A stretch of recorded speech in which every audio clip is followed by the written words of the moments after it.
Hey there, this is Conversations with Men That Women Need to Hear.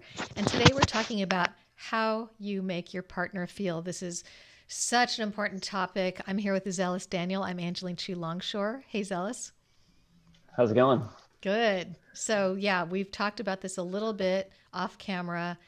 And how you make your partner feel is the basis to harmony. It really is the basis to actually being able to get along, because if they don't feel good, then you're going to have friction. So, so we've been talking about how we do that to make it harmonious. And that's an important one that doesn't happen naturally. It just doesn't happen without actually being conscious of how you're interacting with your partner. So, do you want to jump in here at all? Yeah, sure. I mean, I think that it's super affects so many families, and it's just one of these things that, when you finish your day of work and you come home, you're carrying whatever it was about your day, or, you know, it you really do need to be mindful and say, okay, let's leave my day behind, and let's make sure that I'm going to be checking in with my partner and where they're at, and see if I can have a positive influence on them and help them feel good, because it gets lost in the day to day. And I think that's really what wears on relationships. When you're in a new relationship or you're courting somebody, you go out of your way to make them feel good. Totally. And that's just this mutual back and forth thing. You vibe off each other. That vibing is just amplified by making each other feel good. So um, I definitely see in a lot of relationships, and can recognize in my past, that that thought gets left to the wayside, and it you know adds to the deterioration and the erosion of your happy days. hmm You know what you mentioned, and I forgot about this study. There's a guy, John Gottman, who has done a lot of study and research on marriages, and he talks about that you can tell in one conversation if a couple is going to make it or not. And I mean, that's pretty shocking, but they did a study, or maybe a few studies on this. And so you were reading about this recently. So why don't you tell us, because you have it more fresh in your mind if you want. Or, I mean, yeah. Yeah, the gist of it was they did this whole research where they put like 1,000 couples up on a little vacation rental, and they put temperature sensors and some different tracking, body regulation tracking on them, and they had some cameras on them, and then they would test their urine. So after they peed, you could see if somebody had heightened Maybe cortisol or. hormones. And yeah, just seeing kind of what's coming out there. And they just collected all of this data over a couple years, and I think they had something like 1,000 couples through this research. And then they kind of stayed in touch with them and would check back in and see if they had more kids, if they had kids, how the relationship was doing. And then they went through and refined a lot of that hard data, and were able to kind of come up with a shorter analysis to see if people were like really going to be able to make it or not. And which is kind of crazy to think that you could go to somebody and they could spend some time with you and your partner, and it's like, would you want to know? It's like part of you does want to know, but then part of you is also like, don't tell me it's not going to work when you want it to work. I mean, Well, the thing gosh, is, what a if you do know that, you can determine whether you can switch something up. I mean, there are mm-hmm. things that you can do. I mean, I see a lot of marriages. I mean, I'm just being honest. I see a lot of marriages where I think they actually could work, but you know, of course, I don't ever know every detail in their relationship or marriage, but I think that if they knew some of these things, they could switch things up and they could actually last. And with if they have children, it's actually really tragic that they don't know these things, and so they can't actually implement them in their relationship. So, as far as the telltale signs, I mean, the hormones and the stressors that came out in the urine, and they looked at suddenly, like, these couples they looked at, as I recall, in the study, were divorced. I mean, many of them who had the certain signs that their marriage wasn't going to last, they divorced within a short period of time or maybe a long period of time, but many of them in a short period of time. And they could tell also by a conversation. And so, they did look at these studies and they also compared these conversations. And the conversations, I don't know if you recall this, but what I read was the conversations were a lot of these things, but they also saw that the way the couples approached each other was like night and day. So body language, it could show contempt, criticism, sarcasm. Even just looking at them, through those cameras, they could see if somebody was already heated and like coming at the person when they're in a conversation. And, from the get-go, it wasn't like it built up. It just was like they're always approaching that person with the same harshness, with the same outlook of criticism, with the same outlook of sarcasm, like, yeah, right, like this is actually going to work ever, kind of thing in the back of your mind.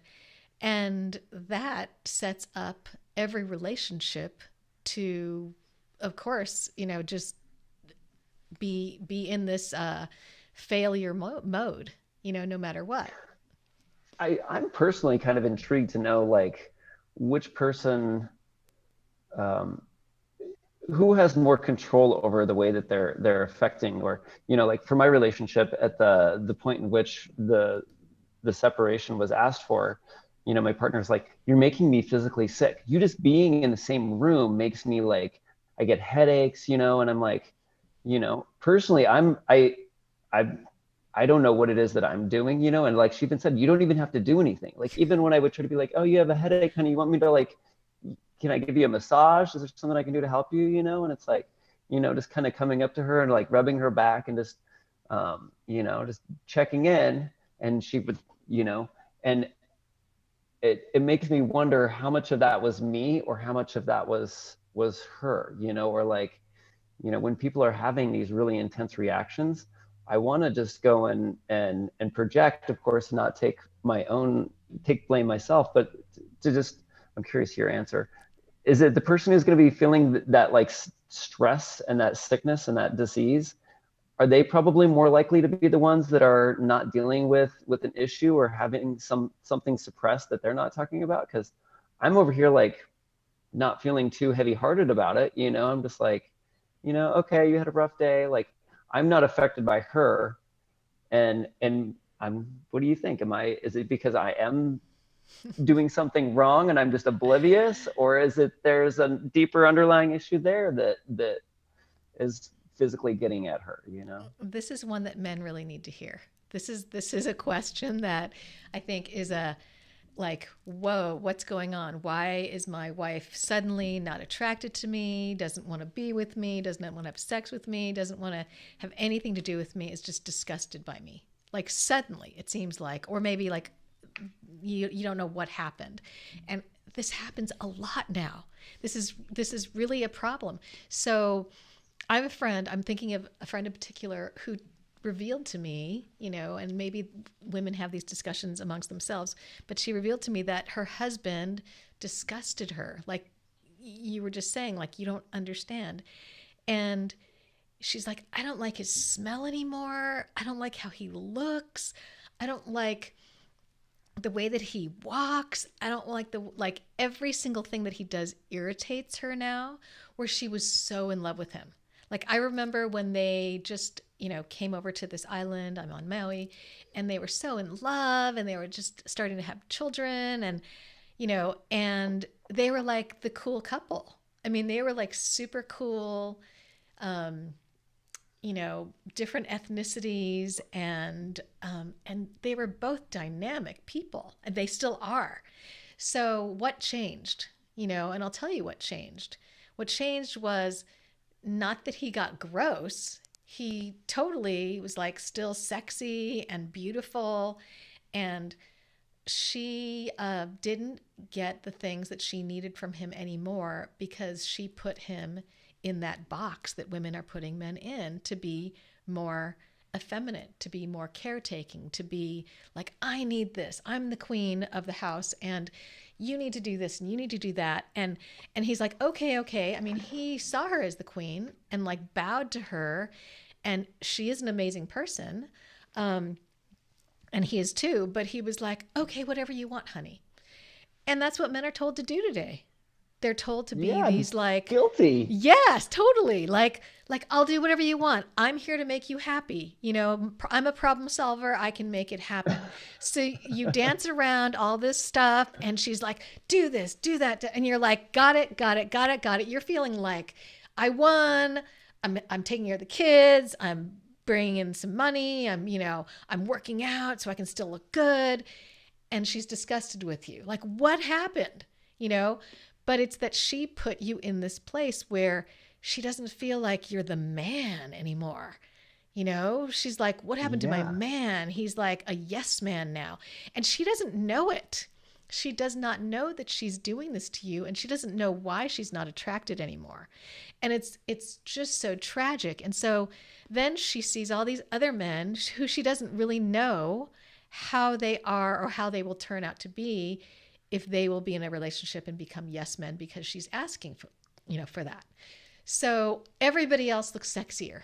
Everybody else looks like a he-man to her, even if they are not, but it's like, oh, he's got muscle. Oh, he walks in a certain way that looks different from my husband or whatever that is. And so there's this attraction. Go ahead. You look like you're primed. Yeah, no, I feel like there's once you get put in that box, you're condemned, because it's like, once it's like, okay, this isn't working. This, ass kissing is not helping the situation at all. So then when it's, I took this like, okay, let's get more decisive.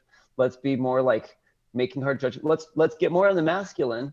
Then it was like, nope, too fucking late. You're just pissing me off even more. You know what I mean? It's like, you can't reclaim that. It's like, you have to the box has to be destroyed, or the woman has to realize what she did and unpack it all and re-elevate her man. It's like, there's nothing that man can do to get his swagger back in the eyes of his woman. Yeah. It's entirely from her perspective, because what he is going to do is going to just piss her off more, and then as well too, if he's not getting the energy and vibes from her, the other women are going to see it, and it's like, you catch somebody checking you out at the gym and it's like, my wife doesn't know what she's missing. You know what I mean? It's just like, she looks at me with disgust. Right.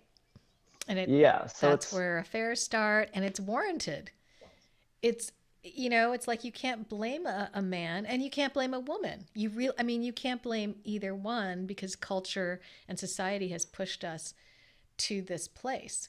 And I want to address something else too in there, that once you've hit that mark of no return, the mystery, the mystique for both of you, more so for the woman being attracted to the man, is gone. And she wants that. I mean, we're spoon-fed all this fantasy, like from childhood, of the knight in shining armor, and he makes you feel like this, and and he sweeps you off your feet. But there's also the feminist, you go girl, you can get it done, you don't need a man, so there's those two things going on.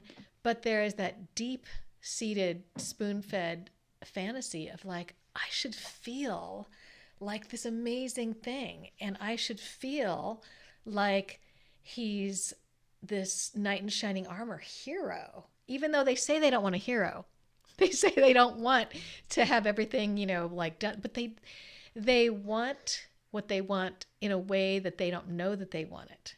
So the mystique of this handsome, in her eyes handsome, which could be intellectual, it could be any kind of thing that turns her on, where she's like, ooh, wow, he's just so mysterious, and he's like all these cool things, that has to be kept alive.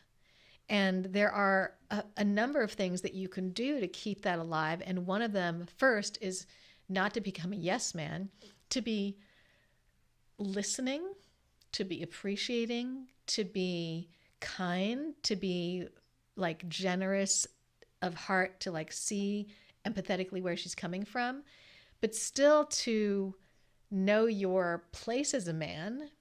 So you have to walk, nowadays, you have to walk this line, but it's not walking on eggshells for her. There's the difference. You know, you're walking a line of which I think you and many men can do really well. I'm talking to you, Zealous, but many men can do really well because men are so more intuitive these days with the more feminine.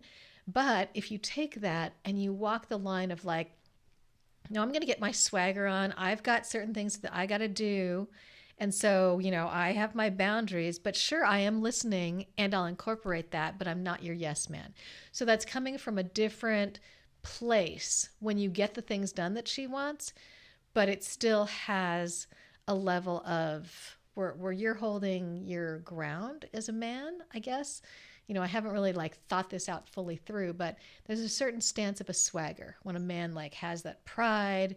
He does his things that men do. He knows he's very like masculine, testosterone, without being angry, without being critical, without that sarcasm or anything, but just like, I'm here for you, honey, full of testosterone. I'm here for you. Mm-hmm. You know, there's that. And that's sexy. It's like, oh, he's here for me.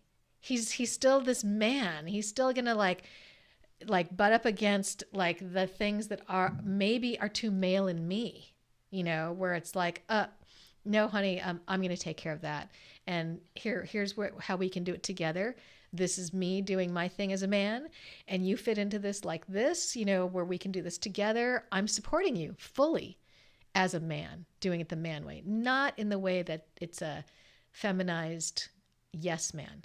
So I don't know if you can sense or feel. I don't have the exact examples, you know. I mean, it makes perfect sense because I'm totally balanced in my feminine and masculine, and I'm a yes man. I like saying yes, you know, and it's really good to hear these things because I think it's 100% true, and it's, you know, and just kind of looking for like where the root of it came from and what's causing a lot of it is it kind of comes back to this big underlying theme of how.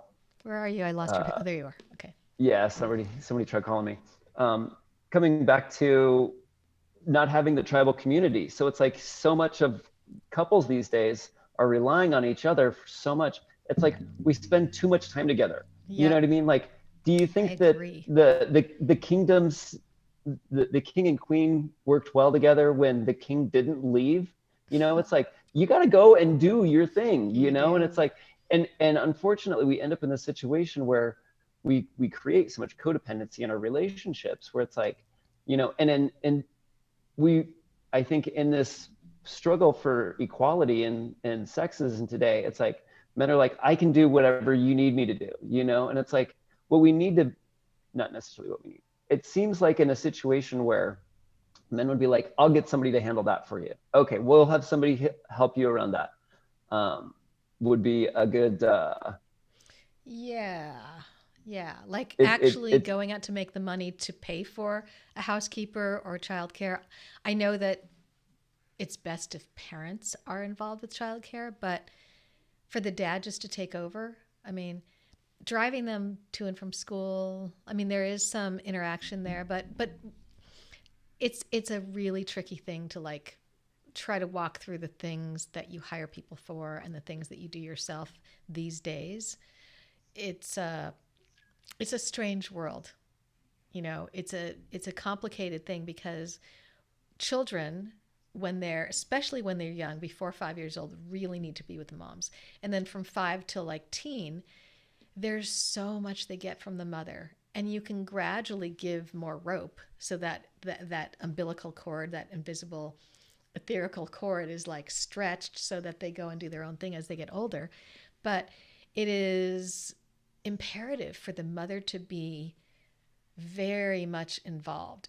And the dad does go away and does go off and do his thing. It's healthier. It's a healthier dynamic. And if the mom has a tribe that she creates that she can lean back on and doesn't have to like complain to the dad about all the things, because then he comes in to try to problem solve. So if she has that, then he can go off and do his own thing and come back like fully refreshed and happy and like fully there to support the family in the way that a man does, providing, food, money, safety, protection. Those are the instinctive things. And then coming in with the feminine to listen, to hold space nowadays, all those things that women want and need now too, and children need and want too now. So, it's also like we were talking about how you make your partner feel is lost, I think, right now. And Mm-hmm. if we can get back to that, there's a lot of answers in how the modern day relationship can really move forward. Because I know there's so many pieces to what we've talked about in all of these shows, and culture and how it's changed and how we need to move forward into a modern day relationship.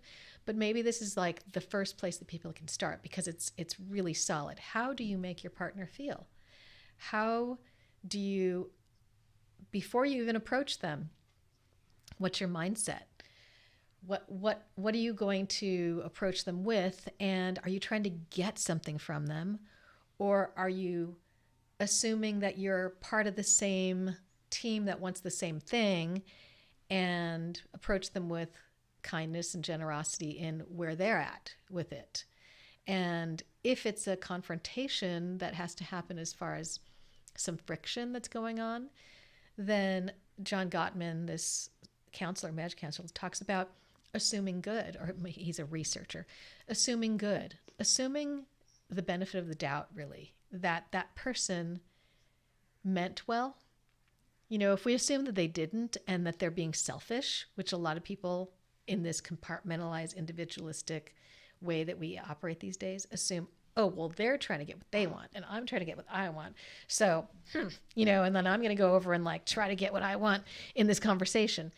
But if you assume the good, like, oh, they really have my best interest at heart and the family, it just got misconstrued. So then the way that you couch your words will come out differently. Looks like you're going to say something. I'm just in agreement. It seems like there's really room for you to just kind of analyze things, and I think there's that moment, where it's like you get home and instead of just getting out of the car and going inside the house, take some time to change your mindset and to think about it, and to kind of, I'm remembering stories of Aaron when he was your husband, my cousin, when he was would go to Home Depot and just walk the aisles, and it's like, just to kind of like separate and prepare yourself. And, it's like, it's a funny one to me that we will go and like look at researchers like Gottman, but it's like, how much research do you put into your own relationship, to kind of go and look at like, okay, what kind of patterns do we generally have going on? When I get home, my partner is always typically in this kind of space or that kind of space, and just to kind of be like, okay, there's usually like 3 different kind of mindsets that my partner is generally going to be in when I get home. So let me prepare and be ready to adjust to what kind of day she has. Right. Is it going to be like she needs space, she needs to, vent, she's in a great space, and there's dinner is going to be ready soon, or just, to kind of just do some research on your own relationship before you're ready to throw in the towel, so you can learn to correct yourself. It's like, I love that. we don't do it. It's like, we'll look at somebody else research 1,000 other couples for advice without actually, taking some notes and considering how they make their partner feel. Coming back to that, it's like, because you can either try to make your partner feel one way, or you can absorb the way your partner is feeling and try to transmute it and not let it stick on you. And if you don't have a game plan and you're just walking in the door with whatever kind of day you had, it's, it's like jumping into the batting cage when you don't have a bat in your hand yet and balls start flying at you. Mm-hmm. I love that. I love the research your own relationship.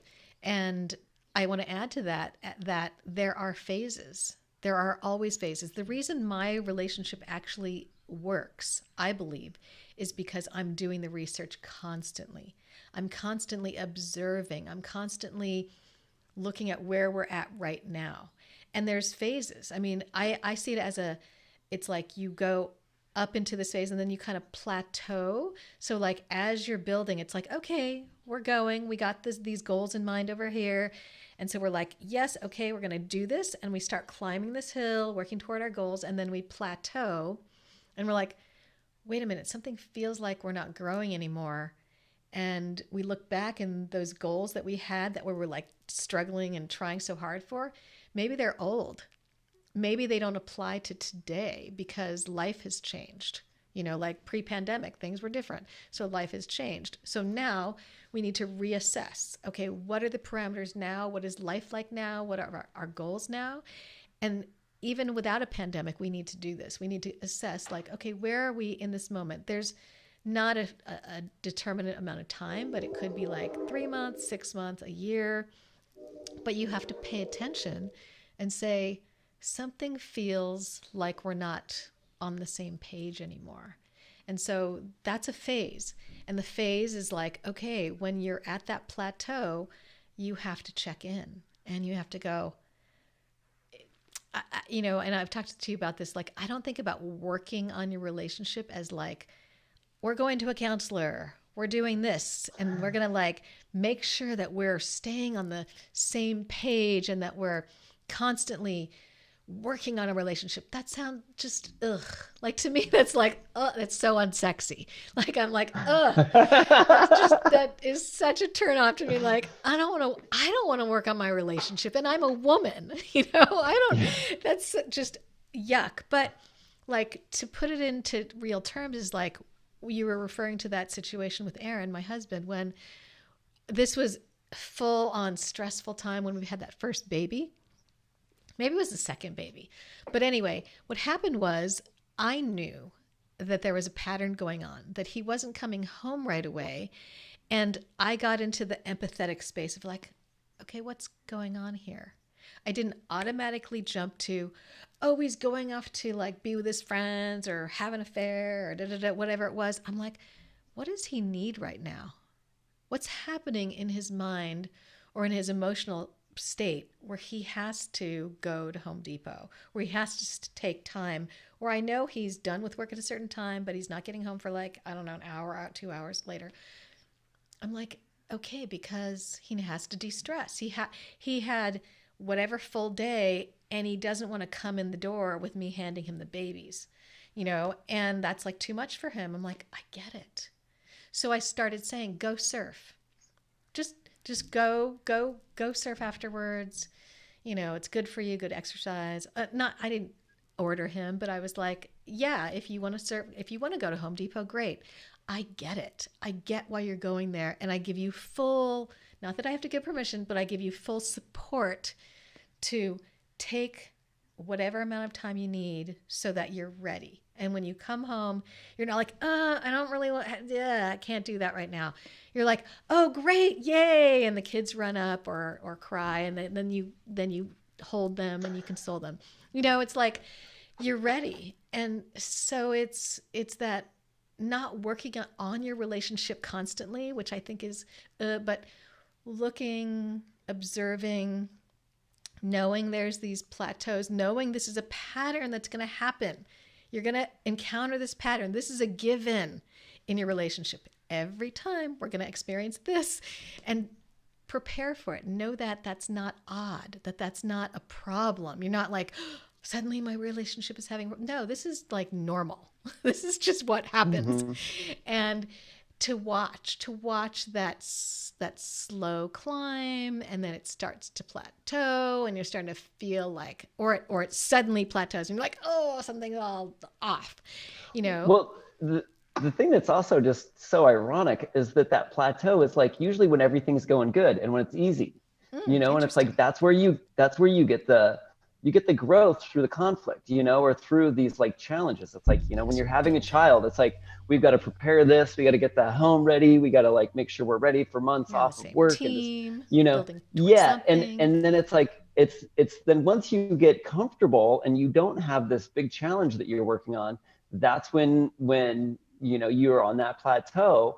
And then it's like, And then what happens? You know, you start like looking around and you get the like grass is greener syndrome. You know, it's just like, I think that something I would see in some of the other mothers at my daughter's preschool is that like, wow, you'll come and do the teacher helper and you change diapers. We'd have conversations that I could see they were just like, I wish my partner, my husband helped more with the kids.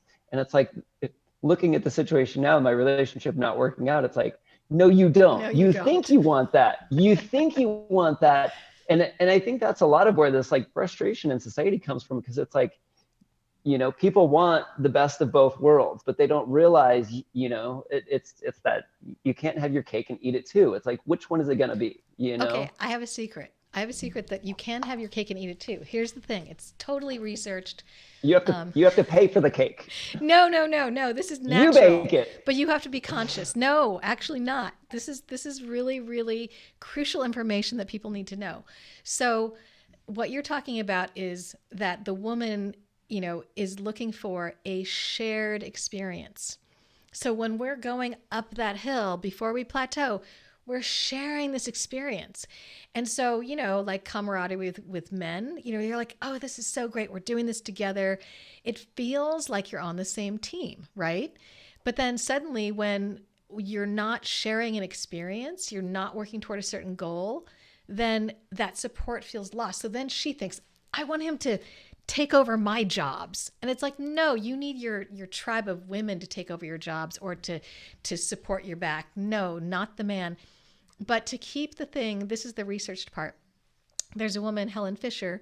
She's a evolutionary anthropologist, and her book is called Why We Love. So I did this whole show on this for Discovery Health. You can have that building phase, which feels like that beginning stage of when you're in love, and there's the lust stage, and then there's the in love stage, and then there's the long-term love stage, that, you know, marriage stage. So you can have that romantic phase in that shared experience where you're building. And this is called novelty. When you're sharing something and you're doing something, it's novel. You're like, how cool, we're doing this, and you have all these creative ideas, and there's all this like hormonal flood of inspiration, and you know, you feel so close because you're sharing an experience. And this happens with men and men too, like as far as camaraderie. You're like, yeah, we feel so bonded and close. And that's why a lot of marriages happen amongst people when they're in stressful situations, like say students when they're during finals and they're studying together and they're boys and girls, and they're like, I love you so much because we just went through something really hard together. So this is that building phase, but what you can build in instead of actually stressing each other out through something is novelty. So it feels novel when you're like working hard towards something. All these new things are happening. And so what I did with Aaron was I knew this as a fact. So I'm like, okay, how do we build in novelty if we're at home with babies, we have no money, he's working 3 jobs, you know, it's like you can't go on a trip or, you know, do these fun things. Well, you can actually do fun things. So I thought, okay, well, I'm going to have these different novel phases that we're going to go through. And I thought, okay, let's go through a hot chocolate phase where we agree that we're going to seek out the best hot chocolates everywhere. Online, in person, in a store on Maui, wherever we can find them, and we're going to share our experience together. And so he would like text me and go, oh, I just found this like really decadent hot chocolate they just started serving at Starbucks. It's like thick and rich. They went through a phase, Starbucks. And then one, the Honolulu coffee store, and I didn't even have to taste it, but just the excitement of like, to share that. So you have something shared. I know it sounds silly, but it actually wasn't. It was like we could converse about something that we could be excited about.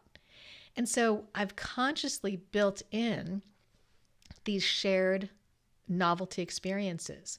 And so when you have that comfort phase in the long-term relationship, that's a different hormone than the romantic phase. And so you can combine these two. You can have your cake and you can eat it too. You can have your long-term relationship where there's safety, there's that protection. You feel like there's an understanding, which is crucial for that long-term relationship. You don't always want that romantic phase because that feels unstable. You don't know that you have this comfort, this protection, and it's solid and rooted and there's a foundation. And so when you have that romantic phase with that comfort phase, you can bring the lust in. The lust can be created with fun. You know, you have to have a little flirtiness. You have to remember how to flirt and have fun and do things that are like a little bit mysterious and a little bit off, you know, and surprising. So you can have these three phases in any relationship, but it has to be conscious. So, you know, it's making your partner feel something again, you know? Yeah. And I think you have to be receptive to what your partner's doing too. I think there's this, you know, if your partner's trying to create something like this and you're not appreciating it, then, and you're not receptive to it, to their efforts, then it doesn't make them feel good. Like, I'm trying to create this thing with you, you know, where I thought of you when I saw this and I got it for you. And it's like, oh yeah, doesn't make you feel good. It's like when somebody brings you something, you have to, you know, reciprocate and make them feel good. Even if it's like, you don't care if he just brought you another donut, you're trying to not eat donuts on this diet, but it's still like, you know, you have to recognize that when someone gives you something, the way that you receive it is going to affect the way they feel. And that's really important, you know. I think that a little thought that came in mind is how with so many strong independent women, which is something that I love and cherish and like in my partner, it becomes really hard to provide for them, or to it's like they're like, I've got it all taken care of, you know, I don't need you. And then it's just like, well, what am I, it's not that I'm finding myself going, what am I supposed to do? What can I do? It's like, it devalues and destructurizes. It's like, if you got everything you need because you're this strong independent person, then you know it's going to be really hard for anyone to really give you happiness and joy, you know. And it's like, you're not even going to be thinking about it. You're like, oh, my lady, she's on her own diet, she does her own thing, you know. If I bring her a hot chocolate, she's just not even going to be happy because she's not going to drink it. She's, you know, it's like, you have to, I think the strong independent women need to go in and recognize that you have to appreciate and value your partner for them to feel good about themselves. You know, it's like, it's this mutual thing. If you just have two real strong independent people in a relationship, I'm sure that works probably pretty well for some of those people. I don't know. I don't want to say that it's wrong or right, but you don't have that same team effort. You know, it's like you have a very two autonomous people in this relationship, and it you know, it makes me think that they're not having as much fun as those that play around more. Well, there's two things that I want to talk about that you just said. I want to go back a little bit because I think there's a way to deliver the message to a person that let's get on the same team. Different people respond to different kinds of information. And I know for Aaron, my husband, I had to email him the article that John Gottman wrote for him to understand and digest it. I could not have talked it out. We were going through like a little frictiony where I was just like, why do I always feel like this feeling right now? And I found the article. I'm like, I can't talk that out with him. There's no way. It's just going to be like a defensiveness already. So let's just, you know, so thinking about how the person can digest it. So some people it's an email. Some people need to like sit by themselves to really read it. Other people, it's a text. Other people need audio, you know, like they need to hear it. Like just sit down, close your eyes, you know, tell the person, you know, and I have something that I want to say or discuss, and I hold the stick, the talking stick, you know, or, you know, whatever it is, like whatever method, but there's different ways that people communicate and respond. So that's one thing. And to understand what works for your partner is important. So somehow to get that. And then the second thing is there's this thing you brought up about, I don't really remember how you put it, but I think there's an intermingling of our men, the men and women, that needs to happen as far as that mystery, as far as that special quality that happens between men and women. And it's not that it can't happen in an inspired way if a woman is super independent. It's still inspiring, but the muse in her gets lost. And then if a man becomes super feminine and takes that role, then there's that je ne sais quoi, that thing that you can't even put your finger on, that is just not there. And, I don't want to say that there can't be any happy marriages that aren't in a traditional, man being super like swaggery and a woman being in her dynamic femininity, where it's like, where she's the matriarch and ruling as the queen, but also nurturing and also mothering.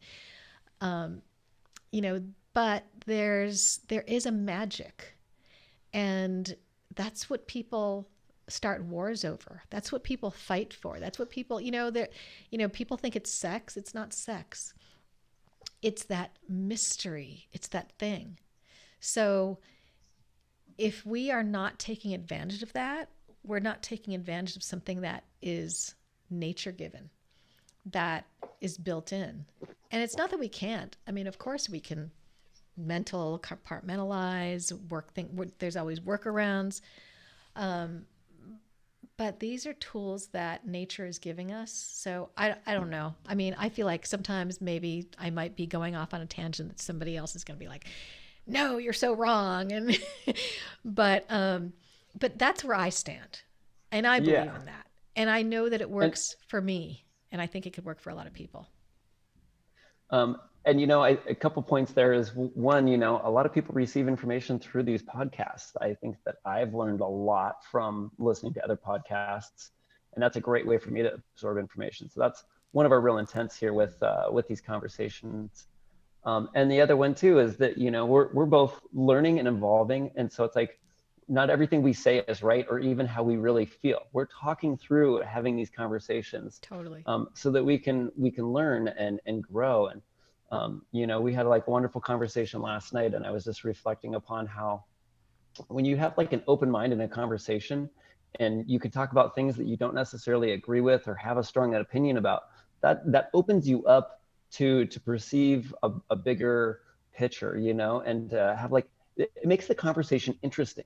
I feel like right now there's such this divide in our society where it's like different opinions are not are just frowned upon. It's like, you're on the Trump team, you're on the BLM team. It's like there's this divide, and nobody wants to like have a conversation about the nuances in the middle. So it seems like the conversations just become so like nobody's learning or growing from these conversations if everybody's on the same perspective and afraid to stand up and have any opposition, even within an agreed upon, like, yeah, we both agree that Black lives really do matter.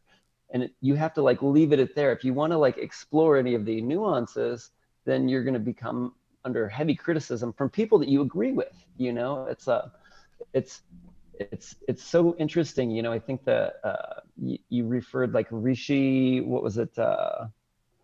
Rosemato. Rashomon. Rashomon, it's like, I feel like so much of that is happening in society right now, especially where you talk a little bit more about it. I think it's we should people that say what Rashomon is. So, excuse me, I was telling Zelis that we're talking about perspectives, and we're talking about how people feel like, okay, you're either this or you're that. This is what happened, and this is right. And if you're not this, then you're not in my camp. But the thing with Rashomon, it's a movie. It's a Japanese movie from, I believe it's the 1920s. And it shows one situation that a few people, I think maybe several people, were involved in. And so they witnessed the same situation and they were involved in it. And then the movie shows each story of each person about what happened. And each story looks completely different with the same exact situation that happened.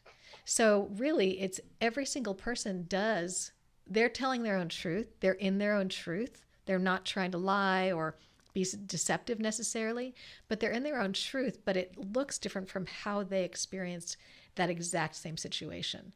And I think that what you're saying here, Zealous, I love it, is that you and I have these conversations, and we are not so hard, fast set on this is the truth. We are in discovery of here's how I see things right now, and I'm listening to this other perspective and then formulating more from that and moving forward with what I believe and my growth in my own perception. And to me, that is how intellectual groups have always inspired more. My ex-boyfriend, his grandfather was in an intellectual group with Einstein, and they discussed things at length to bring thoughts forward. And so my ex-boyfriend's grandfather wrote Citizen Kane. And Citizen Kane is a movie that has changed, it influences all movies of what they are today. And it was very forward thinking at the time, but all the techniques and things that are used are just like normal now. But I think that the reason for talking about that is because we need to be able to discuss things, not have the same ideas, but to have inspiration with all these different perspectives that bring us forward and to cause innovation. And if you can let go of being right and be in a space of, here's how I see things now, and it's an improv thing, yes, and possibilities. Say yes, and maybe there's something there. Let me feel it out. Let me see what I can take from that. And does it help me to grow my perspective? If it goes in a different direction or widens it, that's great, because that's innovation, that's iteration. And that's what our country, we all need to move forward. We can't stay static. And I have to say, a lot of relationships, they look back at when they first got married, they're like, we want to be like that. It's like, no, you can't. You can't hang on that. You can't stay there. That's an immature relationship. And you want that comfortable love. You want to go through the lust, romantic phase and get to the comfortable love. But if you hang on to what was, you're never, ever going to be there. And you're always going to be longing. You're always going to be like, I wish. And you will be dissatisfied. So realizing that we need to continue to iterate who we are as individuals, as couples, move forward. That's what companies do. You know, that's what brilliant companies do. If they don't iterate and innovate, they get stale and people, they die. So, Yeah. you know, I mean, we're mini companies, but with a lot more emotion, a lot more dynamics to us. And, Yeah. you know, so start with how you make your partner feel. I think that's And I think, start. you know, bringing this together is, you know, when you see things from a different perspective in a relationship, which you are, and hopefully do, because that's going to create value and growth, you have to recognize that sharing a different perspective with your partner and being open to your other partner, not necessarily like being open like they're right, but you have to be able to respond in a way that makes them feel heard, to makes them feel it's okay to have a different opinion, you know? And it comes back to something of how there's a dozen different ways to do everything, you know? And there may be the most efficient way, there may be the best way, there may be the way that causes the least amount of injury or bodily harm to you, but it doesn't necessarily have to be like one set way of doing it, you know? And I feel like in relationships, people become really like demanding, like, this is how it needs to be done. And if you're not doing it like this, you're doing it wrong. And it makes me angry. And it's like, you know, you're projecting this negative energy instead of like, you know, and then when you're projecting negative energy, how does that make your partner feel? You know, I think that's like, people become so unaware. They're just like, no, I'm angry, or like I'm frustrated, or I'm challenged, or whatever it is. So they're completely unaware of how that is making their partner feel or what their partner may be doing. And it is recognized like, how important is that? You know, it's like, how important is it that something is done just the way you want? It's not. At the end of the day, is it more important that it's done just the way you want and your partner feels alienated or is it scared or intimidated? It's like, I don't want to do it because I don't want to make a mistake. I think that's something that becomes such a common problem. It's like, God, I don't want to like make a mistake because my partner gets so frustrated when I don't do something right. So it's like, then you try not to do stuff, you know, and it's like, I remember, you know, my dad's, as a child, you know, it's like when I would make a mistake or somebody made a mistake, my dad was like, you know, you got to make mistakes. That's just like a person who doesn't make mistakes is somebody who doesn't do anything, you know, and like we do a lot of stuff. So you're going to make mistakes. Wow, Don't what a great worry about dad. it. You How know, lucky it's you like, are. yeah, I'm pretty lucky. So yeah, he's got a lot of interesting wisdoms in his own ways. And um, you know, it's interesting to think about that one of how a lot of times we learn from not having an example and having things figured out. Sometimes when you just have to like teach somebody so specifically and you're constantly showing them how you want things done, they don't get the opportunity to learn on their own. A lot of what my dad gave me was this freedom to learn on my own, you know, and it was partly just being a latchkey kid, but you know, just having to like figure stuff out on your own kind of gives you a real sense of like accomplishment, you know, versus like, here, let me do it for you and I'll just get it done. You know, it's like, I feel like that's something a lot of parents do these days is they, you know, just do these things for their kids, or I don't want you to do it unless, you know, I'm there to help supervise and in our safety society that we live in. But sometimes it's like, you know, you come back and you're like, whoa, you got the bike put together, you know, and it's like the kid feels pretty good about it. And it's like, well, we got to tighten all the butts and bolts, but boy, you Yeah. know, and then I want to I'm go sure back you to get that with something your kids. that you were talking about, and um, that's bringing the negativity. And I think what happens is there's fear, but there's also of what might happen. So it's like control. No, I got to like control what's going on so it doesn't go awry.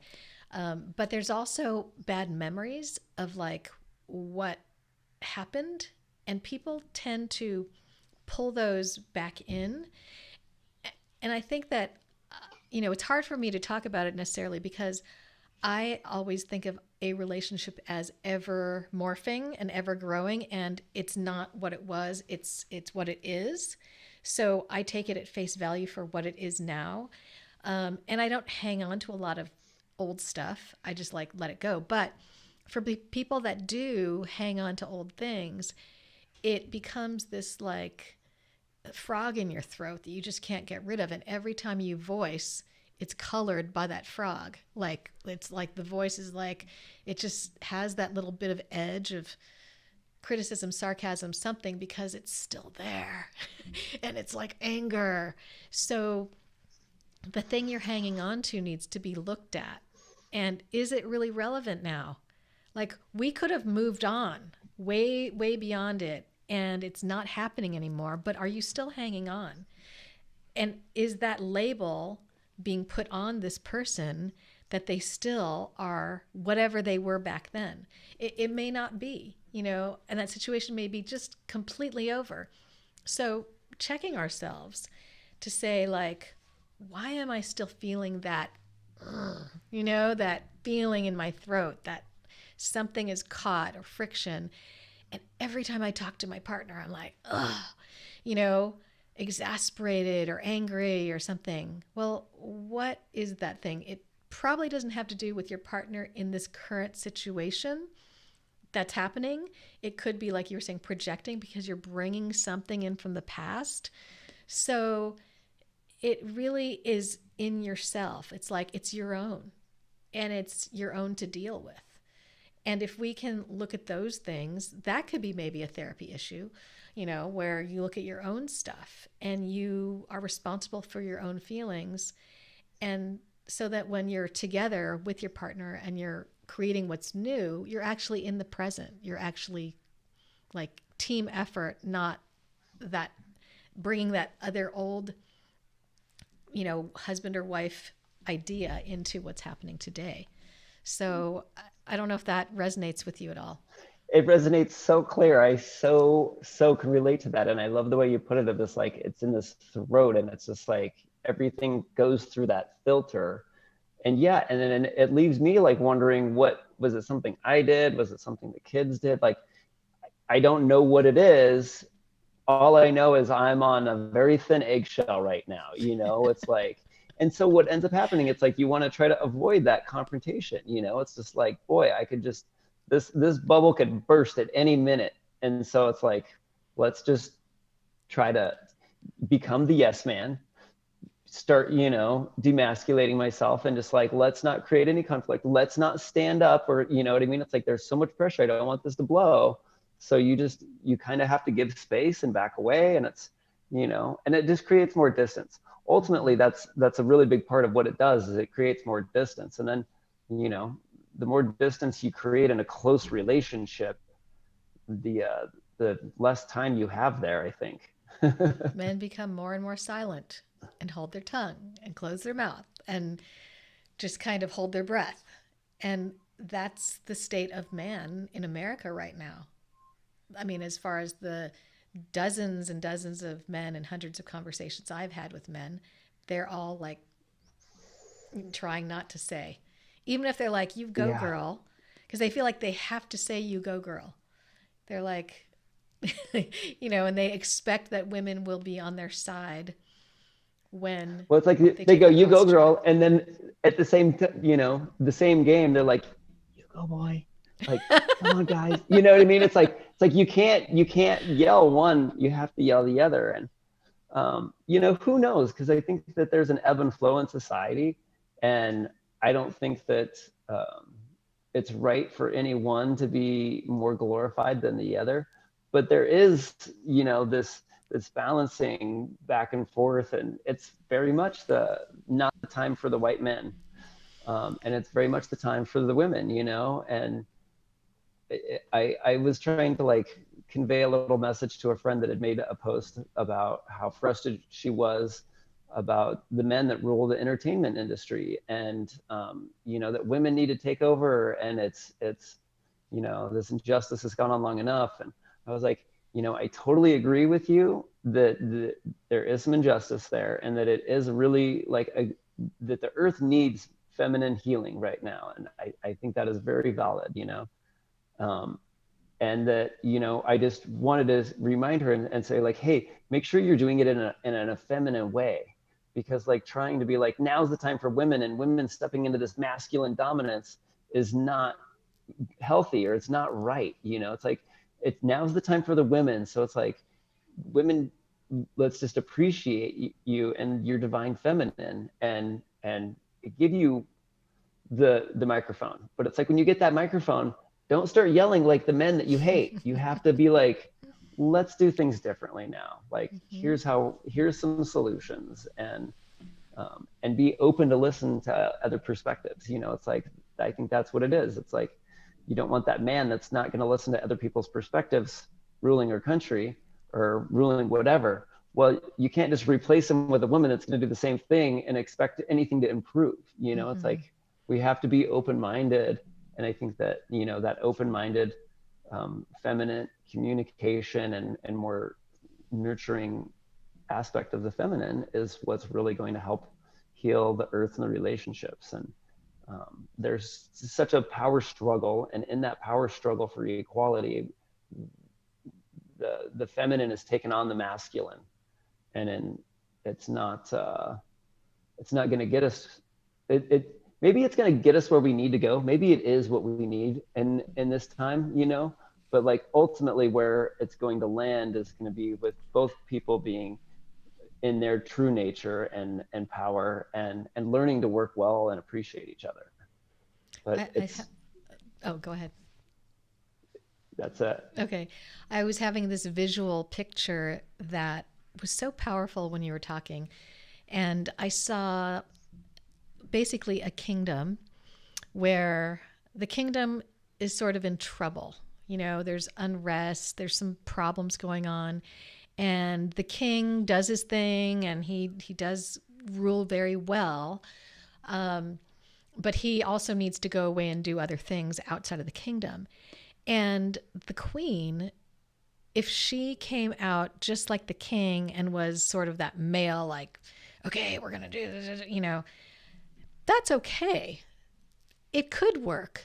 But just imagine her coming out in a very nurturing, healing way. I mean, can you see her like standing over her realm and like addressing the entire realm of people with, okay, this is what we're going to do. I'm here for you. We have a plan, but in a really feminine way, just without even the words or the details. Suddenly I felt this, I felt this like, here is a woman who we can sink in and be held by, and we know that she has the strength and the wisdom, and she's going to approach it in a way where we're taken care of. Mothers take care of people. They take care of men, they take care of women, they take care of their children and animals. And there's a different way that she interacts, embodies, and holds space for her realm of people.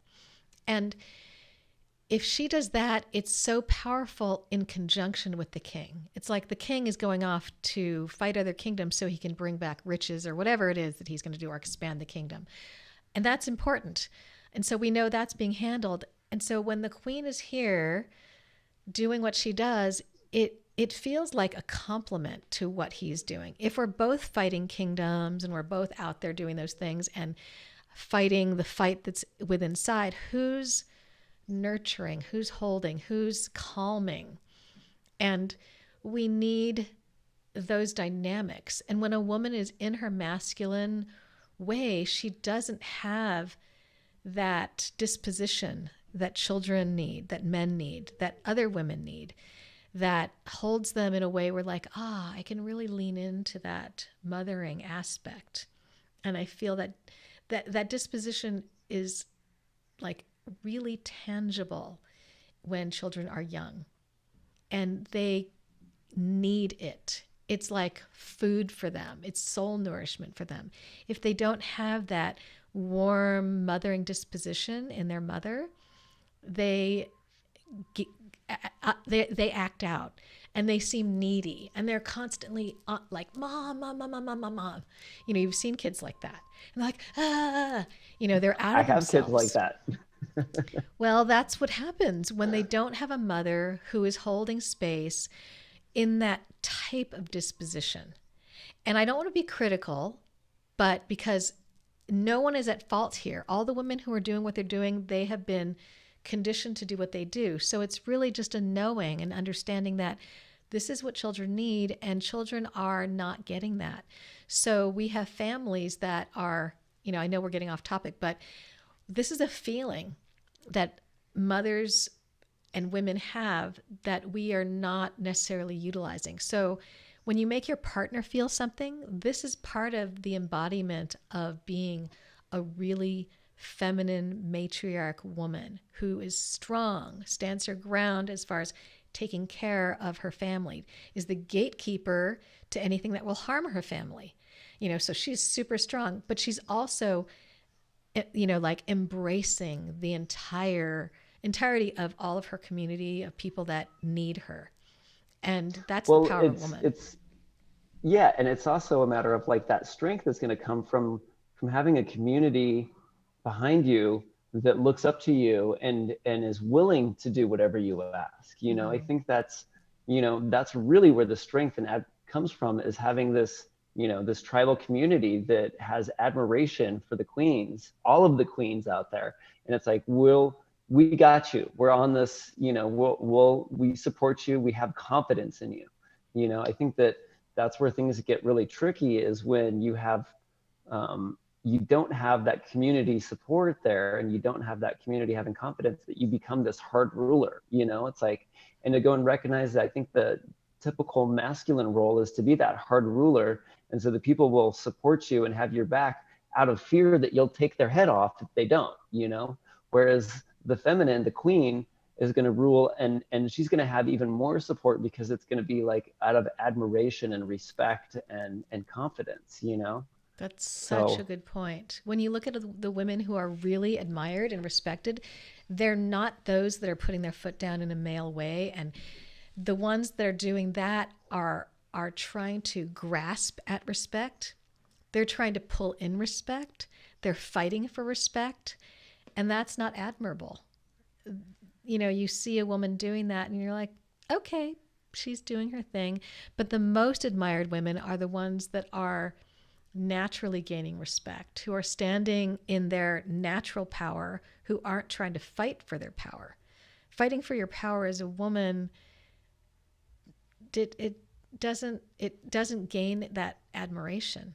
It's like you're almost like desperate if you're fighting for power, which means you're actually an underling if you're fighting for power. So if you just stand in your own right, then the foundation that you already have beneath you is your power. And people will look up and say, wow, she's standing in her natural power, and admire you naturally. So that's the difference for women in where their power is.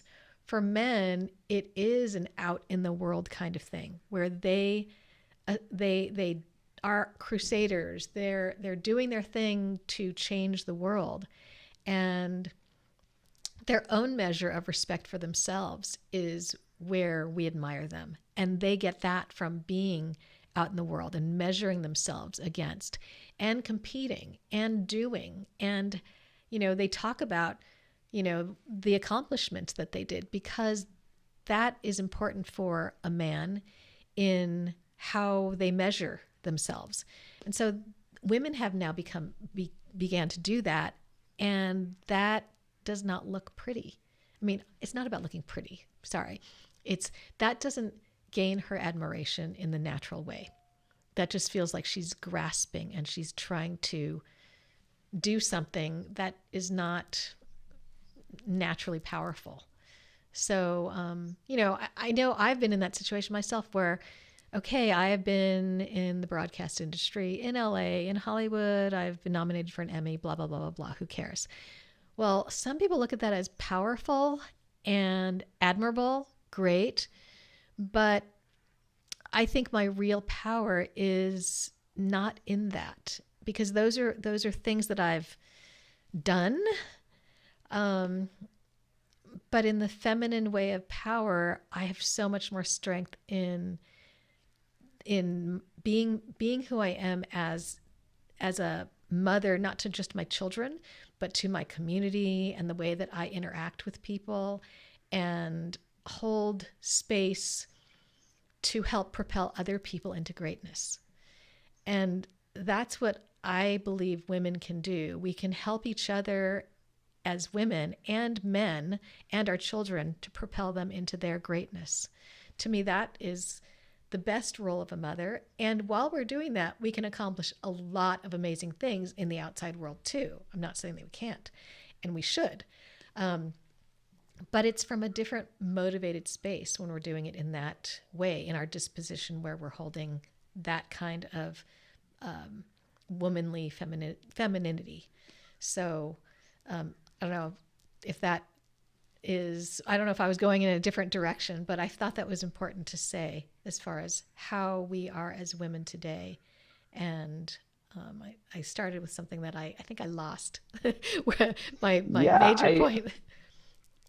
No, I think that is a super powerful message. And I think that's something that we need to hear, because we're such this, goal-oriented society, where it's like people are just so out to accomplish as much as possible, And I think that, we lose respect and appreciation for that position and that role of like helping other people attain greatness, and just in general through our life, we have times in which we need to, grow and strive and try to like obtain these goals. But I think that there's an element of like, once you're kind of through your prime or whatever, it's like, it's not your role to hold people back. It's your role to help elevate other people and the younger generations and the people around you. And,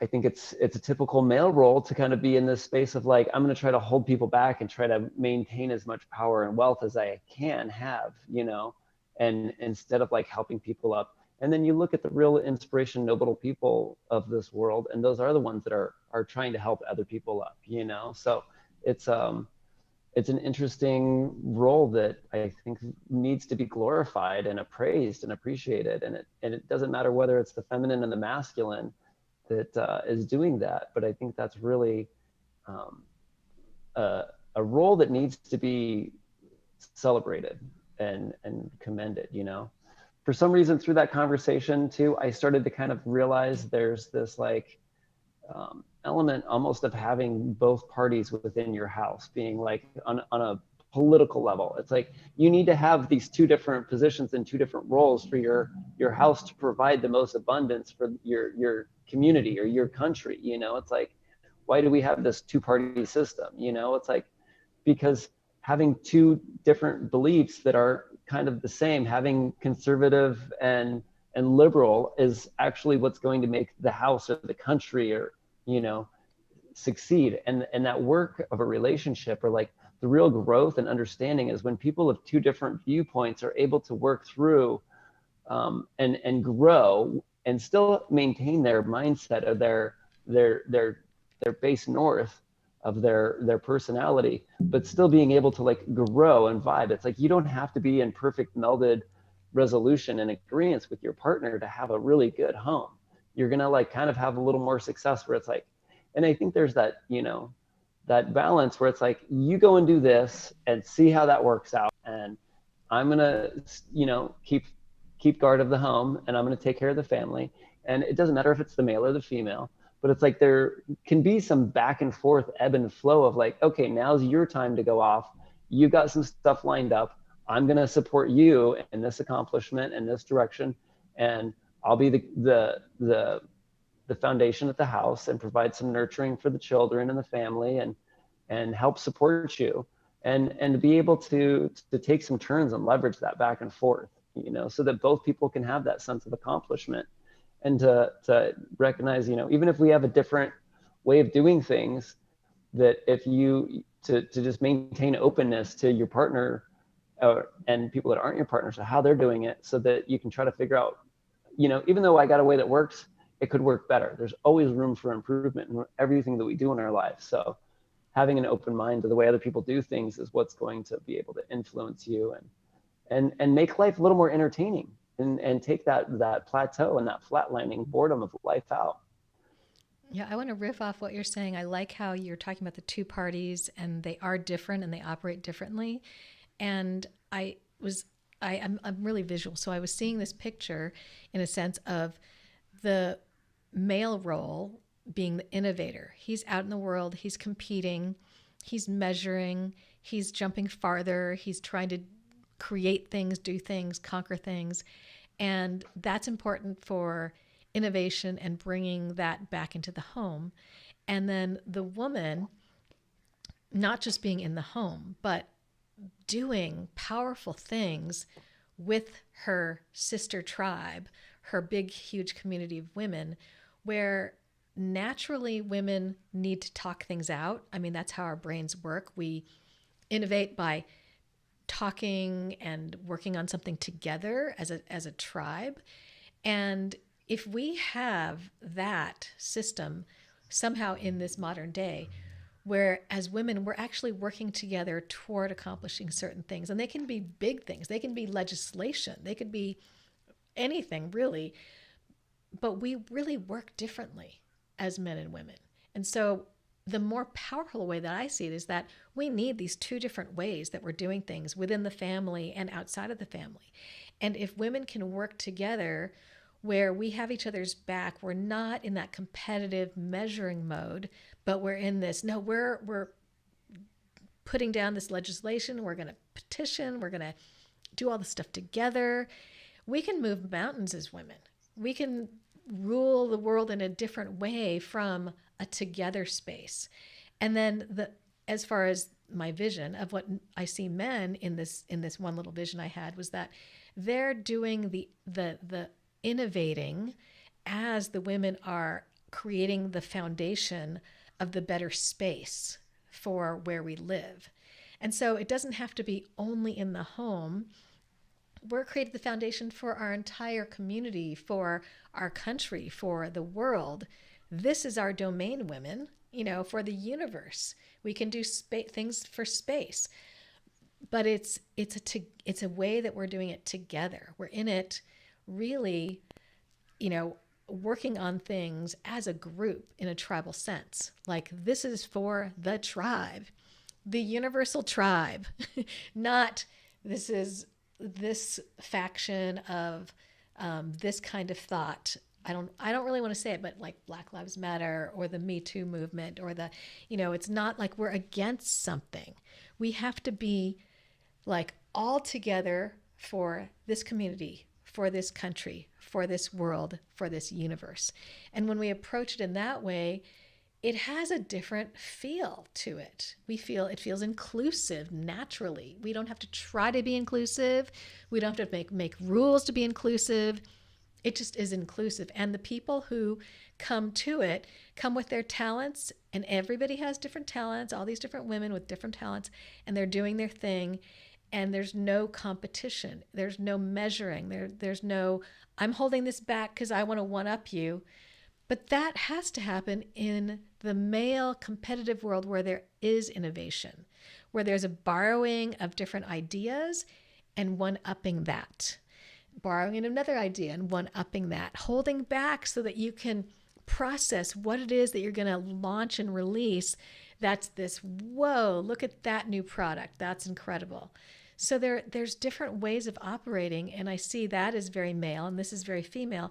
And not that men and women can't cross those borders at all. They can, but just naturally, this is how women operate, and this is how men operate. So we can cross, we can help each other, but just to acknowledge that and to say, oh, that's a natural power.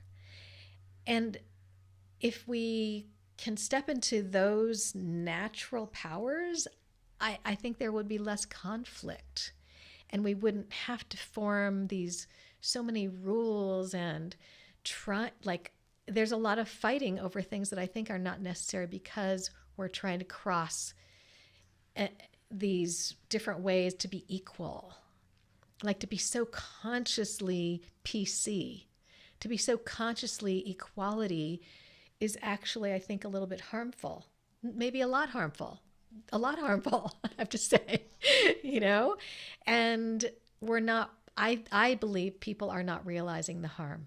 They're saying, no, we got to fight for equality, but that's out of fear that we're not enough, that we're not getting enough. And that comes from because we're not supported and we're not told, yes, you can be fully a man as you are and not have to worry about being PC. And you don't have to worry as a woman about not being the super woman. Just be. And I think if we just step back into not back, but forward into these natural roles, we could innovate and become this newer type of society that really embraces femininity and masculinity in the natural way. Mm-hmm. Yeah, the word needs to be on toxic. It doesn't matter whether it's feminine or masculine or the environment or the relationship. It's like, that's what needs to be addressed is the toxic part of it. But then there's all of these, associations that we're tying them together, and it's like, and labeling it, it's kind of one of those things that Jordan Peterson touched on is like, when you start creating labels, it kind of makes the problem even worse. It's like, I realize, I shouldn't even go into that rabbit hole because I'm not versed enough on it, but I agree. Even though you're going there. Just that situation of like, there's a lot of angst and it broods up, and once we create these labels, then the angst has something to blow against, and something to grind on, and sometimes you miss the bigger picture, and it's really just addressing the toxic that's the issue. Removing walls instead of putting up walls, like creating factions to try to create good here and good there and equality, but just like you said, looking at what's toxic, removing those toxic things. I think that's a lesson for America because we're so about more, and what if we just remove and take away and do less and have less? There's a freedom in that people don't always know or notice until they are in that space of undoing or taking out. We don't think of minusing as benefiting. And what do toxins do too? It's like toxins create mutations, it's like, that's The real issue that we got to really like suss out is like how to remove the toxic things, because and to go and recognize too of like, oh, okay, whether you can remove these things or not, what have they done? You know what I mean? It's like when you have toxicity, it creates mutations, and you change and adapt to deal with this, and it usually creates a dysmorphia. It's like Wow. that's creates these changes that then you don't like. It's like I so see that in the relationship model, that when you're talking about that, the toxins, the growing, and it just creates a disease. I mean, there's so much disease in marriage these days. There's so much toxicity, and it grows. It's not going away because people aren't removing the toxicity, the thing that yeah. is that and is wrong, and not what is the wrong, biggest source of it? disease. It's the self-awareness. I think that so much people go to like couples counseling for their relationship and to work on things, when really the biggest part of it is the self-awareness. It's like we need to have more self-awareness counseling, and I don't know what kind of system or Training, formula it needs to be for that.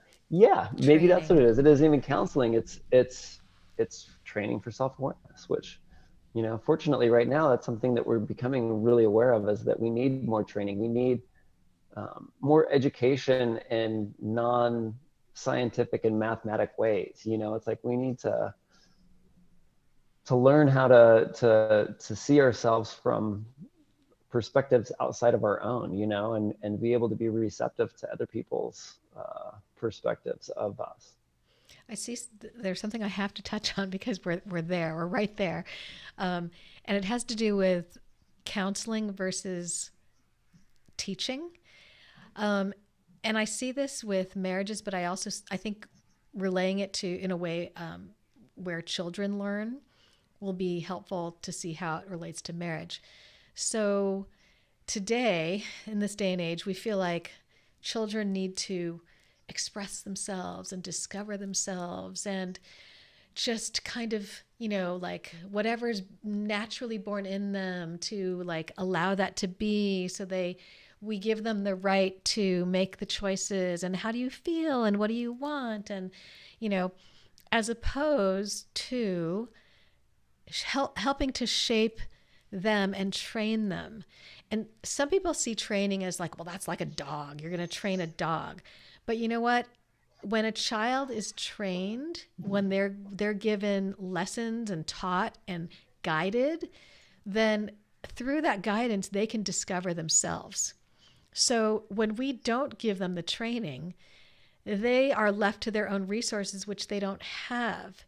And so they're like, I feel a little bit like unsafe and I don't really know where I'm going. So I'm just going to have a tantrum because I don't really know. I don't feel safe. Where the parent is like, I'm trying to give you all the equality. I'm trying to give you all the equality that every person, human being should have. So you're free.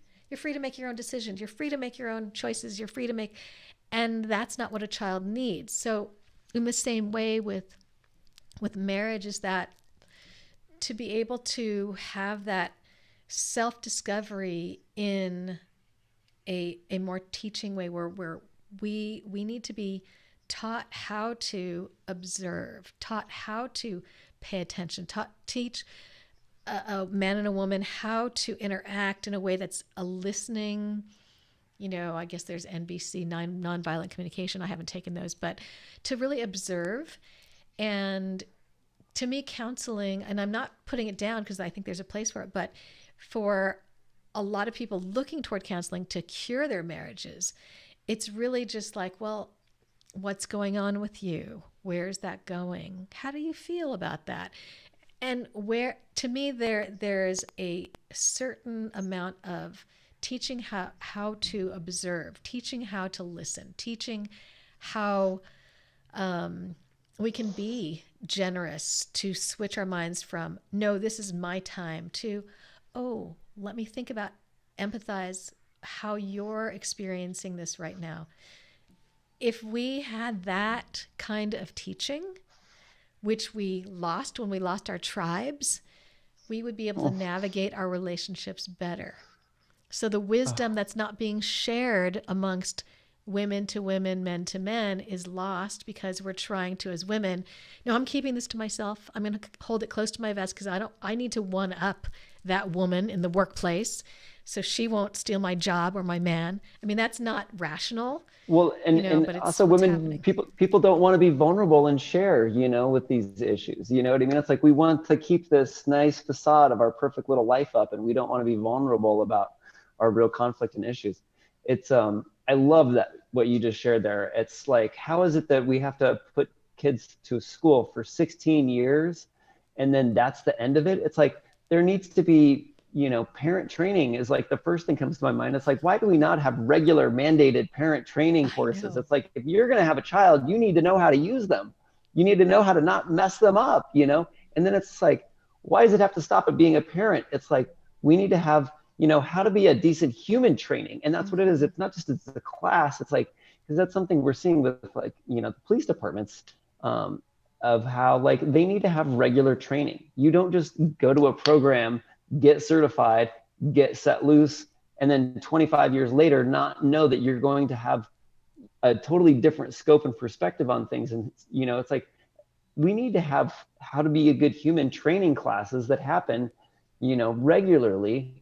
And it can happen from watching videos and Zoom, but it's like everybody's like, all right, you're out on your own, whatever interest you have, that's what you got to do. And if you want to better your life, then better your life. And it's like we need more education on how to be good. And then to have you just bring it together with like, that's what the tribe did. It's like so much of these issues that our society is facing really comes back to the lack of tribe, And it's like, and then where do we get our information from? It's like, well, we absorb it from what we see. And what do we spend most of our time doing? Watching television, drama, surreal conflict, It's like, it's just. Real wisdom is not being shared. Real, true No. life wisdom. And I mean, I've been all about life wisdom for a very long time, and it was in a different brand, and it didn't. I don't know, that went in a weird way, but I've always known tribes are really important, but it's not. I think people think of like tribes like I don't know, indigenous or like going back, and there's a new way of tribalism. I think that we can step into. And that's my vision, is to create a new society of people who want this new way to move forward. And it's a really supported way. And we don't have that. We don't have that. There's not a trust amongst women. I mean, when I've talked It's to called women, social media. And look at what that's turned into. yeah, I mean, but that we could use it to help us. We could actually have tribes That's what that I'm are saying. across the world. We could connect with people through Zoom, through lots of ways, through social media, but it's a mentality, it's a perspective. And so I want to shift, and I think you do too, want to shift this perspective of how we can be together in America, in the world, even in the world, but first starting with America, because we have a certain way of looking at things that I think is really toxic and really damaging. And I think there's a disease amongst marriages that's based on these cultural things that have happened. So if we can shift these things, and we can't do that alone, we have to share like we're doing right now with people, and then people hear about it and decide that, hey, that kind of makes sense. Let me join that. And it's not a cult. It's not a weird thing. We just are regular people who want to shift things. And somebody has to start. So here we are. we're starting, we're talking, we're out here, and we will get criticism, I'm sure. And that's okay, because when people step out to make changes that are new and innovative, they always get criticism. So if you're a criticism person, if you think that this is not for you, then that's okay. It's not for you. You don't have to stick around. And we're also open-minded enough to go and say, well, what is the criticism? Sure. Let me hear your story. You know Right. what I mean? Because there's value in all of that. There is. I Just got to agree with watch that. out for the cancel culture. Cancel culture versus constructive criticism, or opening your Yeah. mind to some other perspective. Not necessarily called criticism. It's just, oh, here's another perspective. Super cool. Well, this has been a really long but interesting conversation. I think we should close it out now. And hopefully, you guys have gotten a lot from this. I have. It's helped me to see things in other ways. I learn from Zealous all the time, helps me to open my mind and go places with my thoughts too. So, all right. Well, this is Conversations with Men that women also need to hear. And we'll see you Yeah. next week. And a little one, this Oh, is brought to you by oh, Visualize Unlimited LLC and Chew Chew on on This This Media Media. LLC. Totally forgot. Thank you so much. All right. See you guys.